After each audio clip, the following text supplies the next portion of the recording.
Now, before you roll your eyes like, ugh, not another productivity video, don't worry.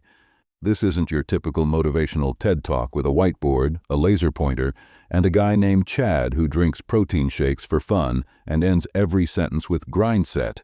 Nope.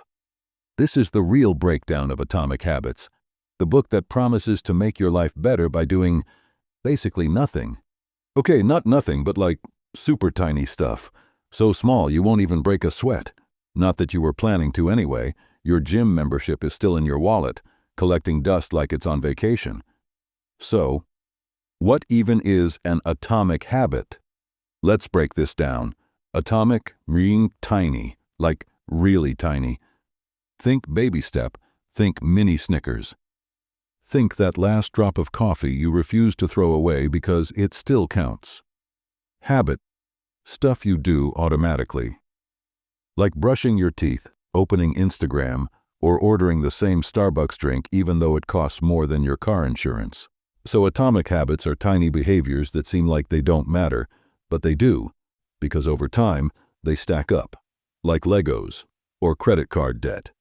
And before you know it, you're either a better version of yourself or a tired gremlin who binge-watched 12 hours of true crime and forgot what sunlight feels like. Why big change is a lie. Let's say it's New Year's Day. You're hyped. You bought a fancy planner, downloaded 3 productivity apps, and told everyone at brunch, "This is my year," and you believe it, right? For like 4 days. Because let's be real, big dramatic change sounds cool until your alarm goes off at 5 a.m. and you're like, you know what else is important? Rest. James Clear, the author of Atomic Habits, says we've got it backward. Big change doesn't come from big effort once. It comes from tiny effort repeated over and over until you accidentally become a better human, like flossing 1 tooth a night. You're not really doing anything, but you're also not doing something. The 1% rule, aka why you don't need to be the Rock, James Clear says, if you improve just 1% a day by the end of the year, you're 37 times better. That's because 1 to the 365th power equals 37.78. Example time, read 1 page a night. Boom! You've read 10 books this year. Do 5 push-ups a day? Congratulations, you now have the upper body strength of a middle schooler. We're getting there. Meditate for 60 seconds a day? You're now 3% less likely to slap someone in traffic. Little stuff, done consistently. Transformation, not overnight, but over time. Kind of like aging, except this time it's a glow-up. Good habits are like friends with benefits. Let me ask you something. If I offered you a choice, Option A, get 6-pack abs in 6 days, but you have to give up pizza, TV, and your will to live. Option B, do small things daily and maybe feel better in 3 months. You'd pick B, right? Because pizza. James Clear is basically saying, stop chasing magic solutions. Instead, build a system, a low-key lifestyle that naturally leads to the results you want. You don't rise to the level of your goals, you fall to the level of your systems. Boom. Tattoo that on your forehead, or just write it on a sticky note and slap it on your fridge. Habits are the compound interest of self-improvement. Here's the thing about habits, they don't feel like they matter until they do. It's like 1 donut, nothing. 365 donuts, shears an extra chin and new respect from the Krispy Kreme guy. Or 1 salad, shears nothing. 3 to 65 salads. You're that person who brings hummus to potlucks. Identity goals, why saying I'm trying is weak sauce. Let's talk identity. This is James Clear's mic drop moment. Ready? The most effective way to change your habits is to focus on who you want to become, not what you want to achieve.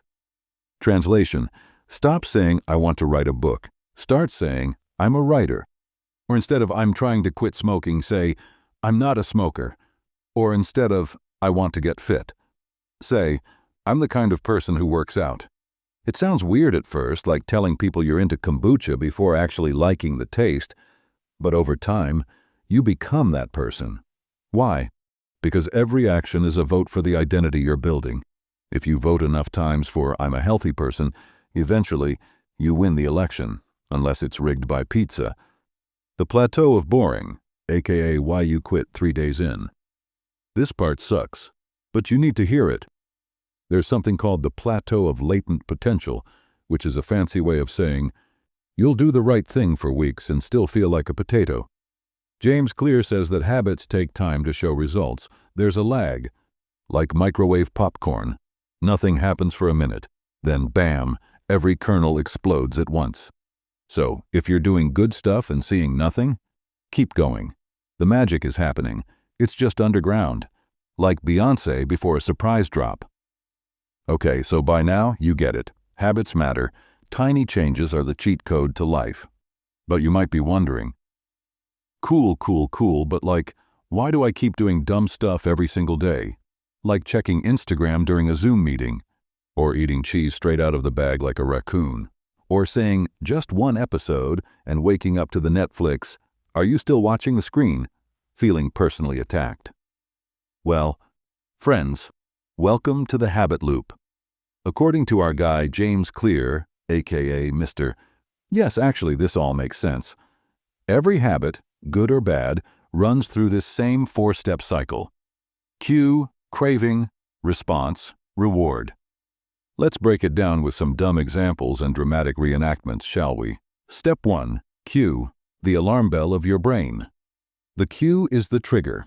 It's what sets your brain into habit mode. It's like your brain sees something and goes, "Oh snap, it's go time." Examples. You see your phone light up, cue to check it. You smell popcorn, cue to demolish a bucket of it. You hear the Taco Bell commercial jingle, cue to destroy your intestines. That's the power of a cue. It's subtle, it's sneaky. It's the "you up" text of habit building. And most of the time, it's something in your environment, what you see, hear, or smell. Want to control your habits? You got to control your cues.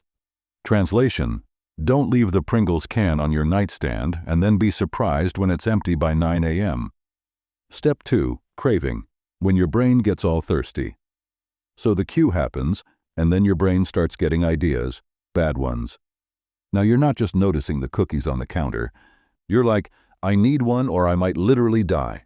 Welcome to the craving. Craving isn't about the thing itself, it's about the feeling it gives you. You don't want coffee.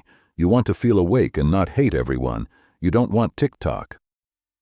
You want to feel entertained and mildly avoid your responsibilities. Host. This is why habits are hard to break. It's not about logic, it's about feelings. We crave comfort, relief, dopamine, and maybe, just maybe, a temporary break from the chaos that is life in America circa now. Step 3. Response, aka the moment you give in or don't. Now we're at the response, where the action happens. This is the behavior you actually perform. The thing you do. You eat the cookie, you check the phone, you scroll Instagram until your thumb cramps. Or if you're strong or just distracted, you don't do the habit. But let's be honest. Mouth, already chewing. This is where motivation, ability, and laziness collide. If the habit is easy and the craving is strong, the response happens fast. But if the habit requires effort, like running or doing taxes, your brain's like, let's do this later, or never. Never is also an option. This is why the make it easy rule is huge. Step 4. Reward. The brain gets a cookie, sometimes literally. Now comes the reward, the sweet, sweet payoff. You eat the cookie, your brain. That was amazing. Let's do that again every day forever. Rewards reinforce the behavior. They tell your brain, good job, buddy, that worked. Brain, was it worth it? You, whoop, kind of. Brain, cool, let's do it tomorrow.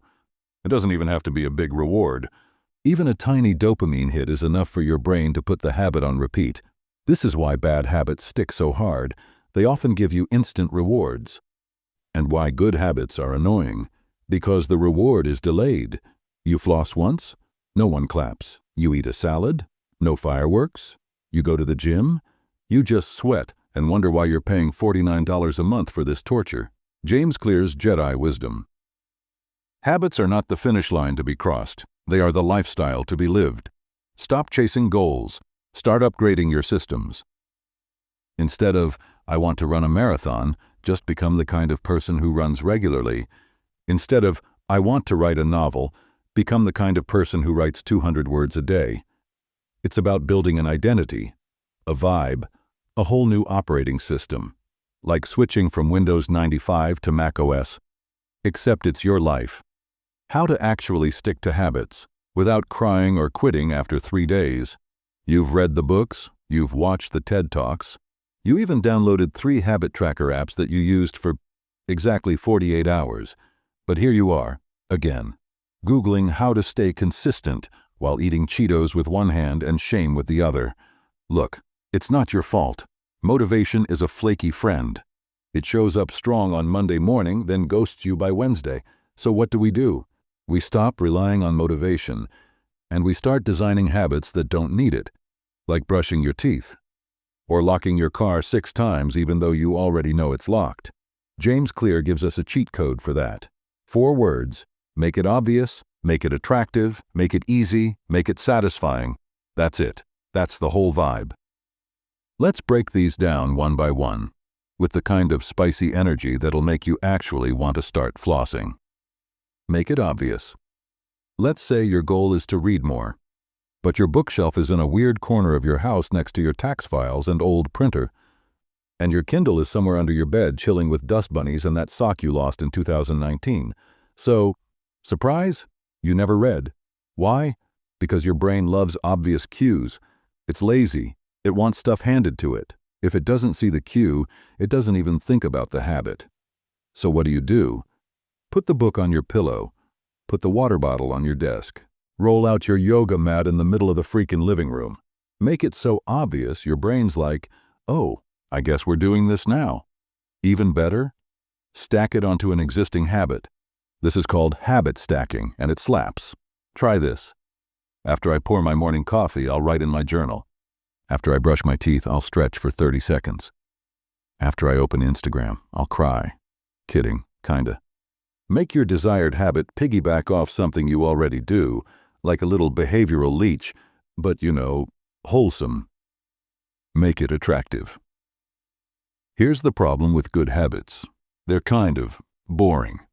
Nobody wakes up excited to floss or meal prep quinoa. That's why we binge Netflix instead of self-improvement podcasts. But James says, if you make a habit feel good, it becomes easier to stick with.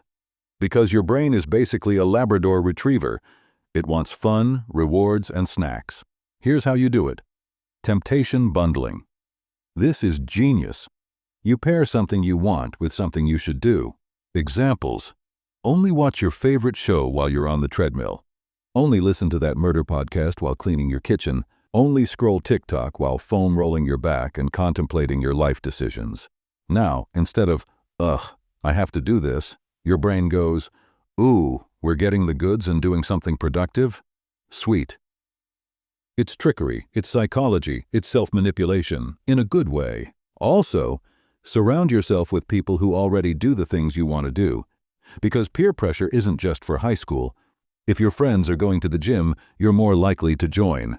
If your group chat is full of crypto bros yelling hodl, you're probably downloading Coinbase as we speak. Environment is everything. You want to become fit? Hang out with people who say stuff like, I crushed leg day without laughing. You want to be a reader? Chill with folks who know the difference between Tolkien and Tolstoy.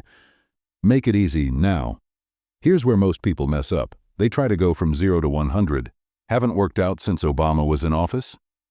They're like, I'm going to do 75 hard, eat clean, and work out 2 hours a day. Bro, no, you're not. Your willpower isn't broken. Your system is just dumb. Here's what James says. Reduce friction. Lower the bar so stupidly low that it's impossible to fail. Want to build a writing habit? Start by writing 1 sentence per day. Want to start running? Put on your shoes and walk around the block. That's it. Want to cook more? Chop veggies while watching reality TV. Bonus, less emotional damage. You're not aiming to be amazing, you're aiming to be consistent. Because the hardest part of anything is starting. Once you're already doing it, momentum kicks in and suddenly you're like, I came here to write 1 paragraph and accidentally wrote 3 pages. I plan to walk 5 minutes. But now I'm in a 200-step Fitbit rivalry with Cheryl from accounting. The 2-minute rule is magic. Do the habit for just 2 minutes. After that, you're free to stop. But 9 times out of 10 you won't, because starting is 80% of the battle. The rest is just vibes. 4. Make it satisfying. Okay, so you did the thing. Now what? Well, if the habit feels good, your brain logs it as, we should do this again. If it's boring or annoying or painful, your brain's like, we're never doing this again. Delete it from memory. Rewards matter. Instant gratification isn't always bad. It can help cement a habit. Examples. After journaling, check a box on your habit tracker. After working out, blast your hype song and dance in your kitchen. After not spending money all week, treat yourself to a $6 iced coffee because capitalism. Also, visual cues. Chalk, power. Crossing off days on a calendar? Addicting. Seeing a streak feels like victory. That's why apps like Duolingo work so well. It's not the lessons, it's that green owl bullying you into being consistent. So make the end of your habit feel satisfying. Even if it's just telling yourself, good job me, you didn't spiral today. Become that person. Final habit hacks. The truth about real change. Okay, we've made it to the final chapter. You've learned how tiny habits work, how your brain tricks you into Netflix spirals, and how to make habits stick with less effort than brushing your teeth. Now it's time for the final boss level, the part where everything clicks. The part where James Clear gets all deep and drops mic-level wisdom like, every action you take is a vote for the type of person you want to become. Wait, and if that doesn't hit harder than a double espresso after a sleepless night, I don't know what will. Identity? Goals? Yes, this again because it's that important. Most people focus on outcomes. I want to lose weight. I want to write a book. I want to stop being a procrastinating goblin. And hey, goals are cool. But here's the problem. Goals don't change who you are. Systems do. James Clear flips the whole game and says, don't ask, what do I want to achieve? Ask, who do I want to become? Because once your identity shifts, your behavior follows naturally. Think about it. You're more likely to write every day if you see yourself as a writer. You're more likely to eat healthy if you believe you're a healthy person. You're more likely to save money if you become the kind of person who's financially smart. It's subtle but powerful. Every time you act in alignment with your desired identity, even in the tiniest way, you're casting a vote for that version of yourself. 1 push-up, I'm someone who works out. 1 glass of water, I care about my health. 1 sentence written, I'm a creator. Your job isn't to be perfect, it's to keep voting. The more votes you cast, the stronger that identity becomes. Focus on systems, not willpower.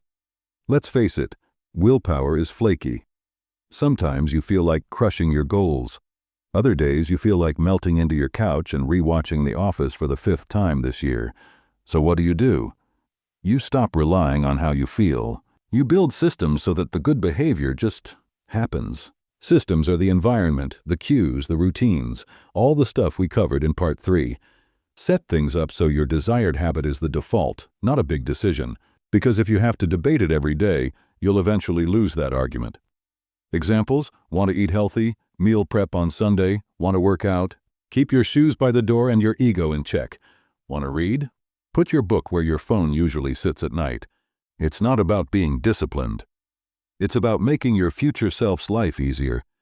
Your lazy self should be able to do the right thing without thinking too hard. If your habit system needs 10 steps and a motivational speech to work, it's too complicated. Simplify it. Track it or forget it. Want a fast way to lock in a habit? Track it. James Clear recommends using visual proof, like a habit tracker, calendar, or journal, because your brain loves seeing progress. It's like a little hit of, you did something useful today. And honestly, that can keep you going when motivation dips. Miss a day? No big deal, but don't miss 2 in a row. Never miss twice is one of the best rules in the entire book. Missing once is a mistake. Missing twice is the beginning of a new habit, the one where you stop doing the thing. So treat every day like it matters. Not in a stressful way, but in a small wins stack up fast way. Even if it's just checking off a box that says did 2 push-ups. That box is worth more than waiting for the perfect 60-minute gym session that never happens. Beware the plateau of boredom. Now, let's be real for a sec. Most people can start habits. The hard part? Keeping them when they stop being exciting. You know what I'm talking about. That part where the new wears off, the gym gets old, the journaling feels like a chore, the salad tastes like sadness. That's called the plateau of latent potential, a fancy way of saying, you're doing good stuff but not seeing results yet. And that's where most people quit. But not you. Because now you know the truth, results lag behind effort. Progress is happening behind the scenes, underground, invisibly, like roots growing before a tree breaks through the dirt. If you stay consistent just a little longer than the average person, you win, because most people, they quit at 80%. You finish the thing. Final thoughts. Without the cheesy pep talk, James Clear doesn't promise overnight change. He's not selling hacks or grind set energy or any of that Chad-flavored nonsense. What Atomic Habits teaches is way more powerful. Change is possible. Change is simple. Change is slow. But it adds up faster than you think. It's not sexy. It's not flashy. But it works. Actually works. Because your life is just the sum of your habits. What you do every day is who you become. So here's the deal. You don't need a new planner. You don't need a fancy app. You don't need to wait until Monday. All you need to do is pick one small habit, one thing, and start today. Not perfectly, just consistently. Because every time you show up, you're building something real, and eventually, without even noticing, you become the kind of person who just does that thing. So, if this breakdown helped you, smash that like button like it owes you money, subscribe for more self-improvement minus the cringe, and drop a comment telling me the one habit you're going to start today. No pressure, just progress. One tiny vote at a time. See you in the next one.